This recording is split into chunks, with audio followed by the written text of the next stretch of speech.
Pelarangan masyarakat yang belum mendapatkan vaksin untuk keluar masuk Kabupaten Gayo Luas dimulai sejak 1 Agustus 2021 mendatang. Pelarangan tersebut untuk memutus dan mencegah penyebaran virus corona di Kabupaten Gayo Luas.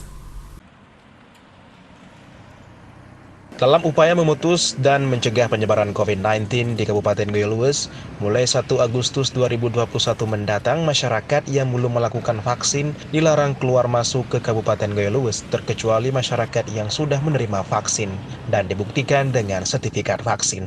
Polres Gayo Luas siap mendukung Satpol PP dan WH setempat untuk menjalankan surat edaran yang akan dibuat Bupati Gayo Luas terkait pelarangan masyarakat yang belum divaksin untuk masuk ke Gayo Luas.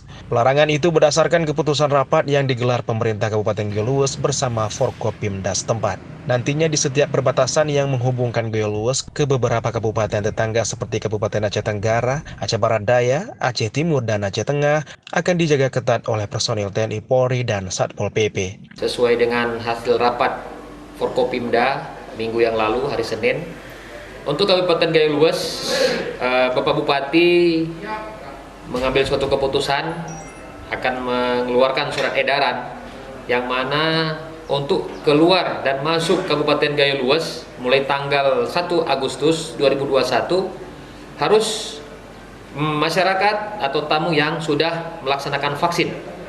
Jadi kalau tidak melakukan vaksin, yang masyarakat keluar dan masuk itu akan dilarang atau akan diputar balikan. Kegiatan itu tentunya akan dilaksanakan oleh Satpol PP dan kami TNI Polri Satgas sepenuhnya membackup pemutusan penyebaran COVID ini dengan ketentuan dan cara-cara yang dianjurkan oleh pemerintah.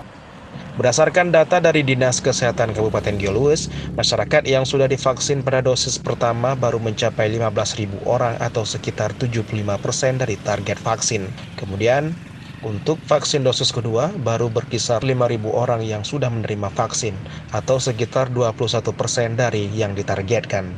Dari Kabupaten Gayo Luas, Dosaino iNews melaporkan.